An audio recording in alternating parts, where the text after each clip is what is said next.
L'Afrique du Sud qui attire tous les regards depuis vendredi, Coupe du Monde oblige. Ce n'est pas de football dont nous allons vous parler, mais d'un phénomène qui a de quoi surprendre, voire choquer. Il n'y a pas si longtemps là-bas, les Noirs et les Blancs ne se mélangeaient pas. C'était la loi, le racisme faisait partie de la politique de l'État. Les Blancs possédaient tout, tandis que les Noirs étaient à leur service. Aujourd'hui, les choses ont changé grâce à ce qu'on appelle l'affirmative action, la discrimination positive. Une autre loi qui veut qu'à diplôme égal, un noir a toujours l'avantage sur un blanc et encore plus s'il s'agit d'une femme. Certes, les blancs possèdent encore 80% des richesses du pays, mais depuis quelques années, certains ont beaucoup de mal à trouver un travail. On voit même apparaître des bidonvilles de blancs qui vivent dans la misère et qui dénoncent une apartheid à l'envers pendant qu'une nouvelle bourgeoisie noire mène grand train. La discrimination anti-blanc, c'est un reportage de Zoé de Bussière pour Cargo Culte Productions.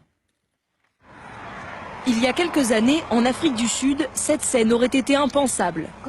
Bonjour monsieur, est-ce que vous auriez quelque chose à me donner? Merci.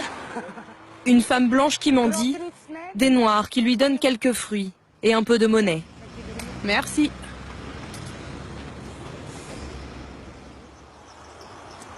Bonjour madame.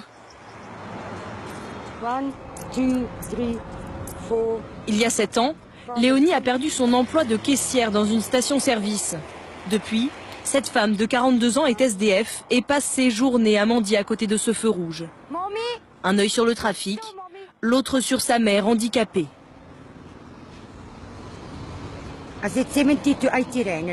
Je me fais 7 à 8 euros par jour. Ce n'est pas assez pour survivre, mais c'est mieux que rien. Je vis sans eau, sans électricité, j'habite dans un bidonville et ils nous ont tout coupé. Comme Léonie, en Afrique du Sud, de plus en plus de Blancs se retrouvent à la rue, alors que pendant de nombreuses années, ils régnaient en maître sur le pays. Des panneaux qui indiquent les endroits réservés aux Blancs, où les Noirs n'ont pas le droit d'aller. Pendant 50 ans, l'Afrique du Sud a vécu sous ce qu'on appelait le régime de l'apartheid. Un régime officiellement raciste, où les Blancs étaient les patrons et les Noirs à leur service. Mais dans les années 80, tout va changer. Ne tirez pas, ne tirez pas! Car les Noirs sont beaucoup plus nombreux que les Blancs. Ils décident de se révolter et ils vont gagner la partie. Nelson Mandela, le leader noir, en prison depuis des années, est libéré en 1990. Il sera même élu premier président noir d'Afrique du Sud. L'apartheid est officiellement aboli. Pourtant, la majorité des Noirs restent pauvres et sans emploi. Alors pour rétablir l'égalité, le gouvernement met en place une loi qui va jouer contre les Blancs.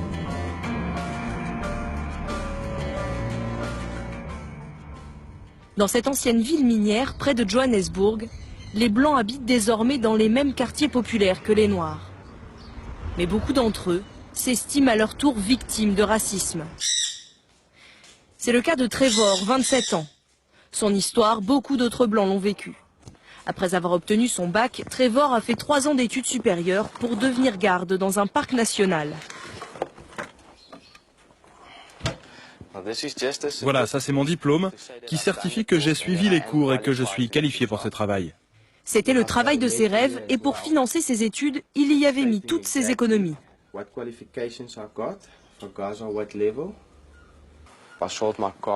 J'ai vendu ma voiture, mon ordinateur et la plupart de mes biens pour payer ces cours. Ça m'a coûté plus de 2000 euros. Mais je pensais qu'en ayant un bon diplôme, j'aurais un travail dans ce pays. Mais du travail, il n'en trouve pas à cause de sa couleur de peau. Cela fait 6 ans que Trevor se démène pour trouver un poste dans ce secteur, sans succès. Chaque semaine, il se rend dans un cybercafé pour éplucher les petites annonces. Et dans un pays qui compte près de 600 parcs nationaux, les offres ne manquent pas. Mais ce qui lui pose problème, ce sont ces 2 petites lettres devant chaque annonce. AA pour Affirmative Action, en français discrimination positive.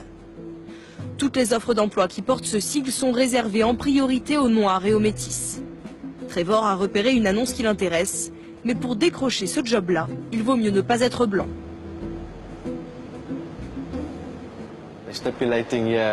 C'est écrit en lettres capitales. Il s'agit d'une offre réservée à la discrimination positive. Ça ne sert probablement à rien de postuler, mais je vais quand même essayer de leur passer un coup de téléphone. Après tout, j'ai toutes les qualifications qu'ils demandent. Je vais donc tenter ma chance. Service des ressources humaines, bonjour. Bonjour madame, j'ai vu votre annonce sur internet réservée à la discrimination positive. Je suis blanc, mais j'ai toutes les qualifications. Est-ce que je peux quand même vous envoyer mon CV? Oui, oui. Et vous pouvez me garantir que ce sera équivalent? Est-ce que vous allez considérer mon CV comme ceux des Noirs? Je vous demande ça parce que j'ai pas envie d'envoyer ma candidature pour rien, vous voyez? Ah non. On va d'abord regarder les candidatures des Noirs. D'accord. En fait, vous regardez d'abord les CV des Noirs, et ensuite seulement vous allez considérer le mien? Oui. Merci infiniment, madame. Au revoir. Au revoir. De quelle autre preuve avez-vous besoin? Elle me dit carrément en face qu'elle va regarder en priorité les CV des Noirs. Quand j'entends des choses comme ça me rend fou. C'est comme si je ne faisais plus partie de la société sud-africaine. À cause de cette loi qui favorise d'abord les Noirs, Trevor ne vit que de petits boulots, manutentionnaire ou ouvrier de chantier. Du coup, il habite encore chez sa mère et c'est elle qui a le plus de mal à accepter la situation. Tu dois leur dire que tu es disponible, que tu es jeune, que tu dois t'occuper de ta mère.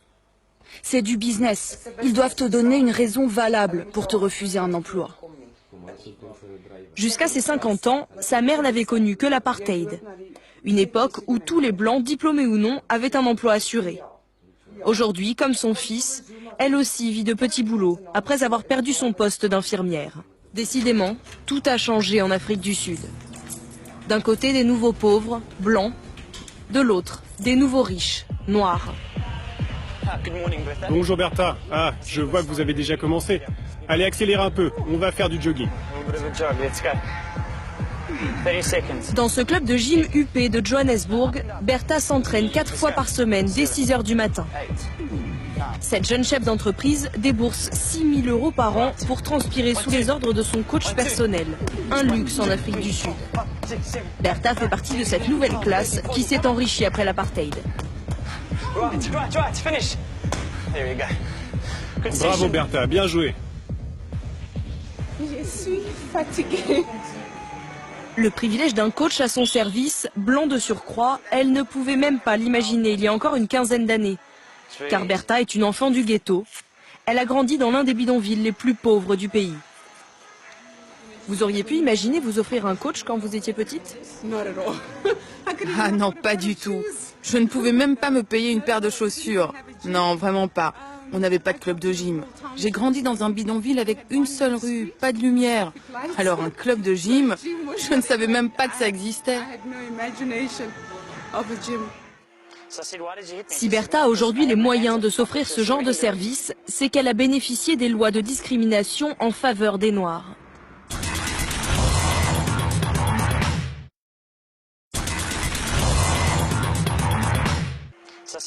Si Bertha a aujourd'hui les moyens de s'offrir ce genre de service, c'est qu'elle a bénéficié des lois de discrimination en faveur des Noirs.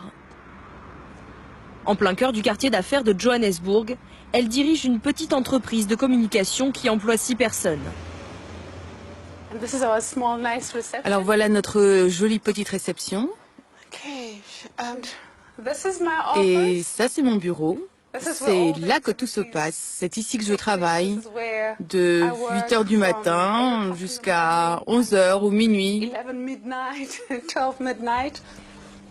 Ce qui l'a aussi aidé, c'est que sa société n'emploie pratiquement que des salariés noirs ou métis.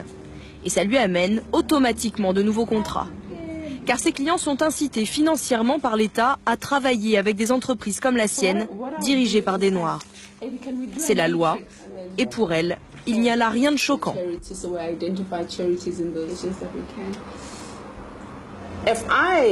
Si je suis noire et que j'ai l'éducation et les compétences nécessaires, et qu'en face il y a un blanc qui a les mêmes compétences, eh bien c'est moi qui vais décrocher la place. Donc oui, on pourrait croire que c'est de la ségrégation. Mais il y a 20 ans, où est-ce qu'on en était? Je ne serais même pas assise là à parler de discrimination positive. Je ne pourrais même pas avoir ma propre entreprise. Donc il faut adhérer à ces nouveaux principes et nous ne sommes pas prêts de nous arrêter.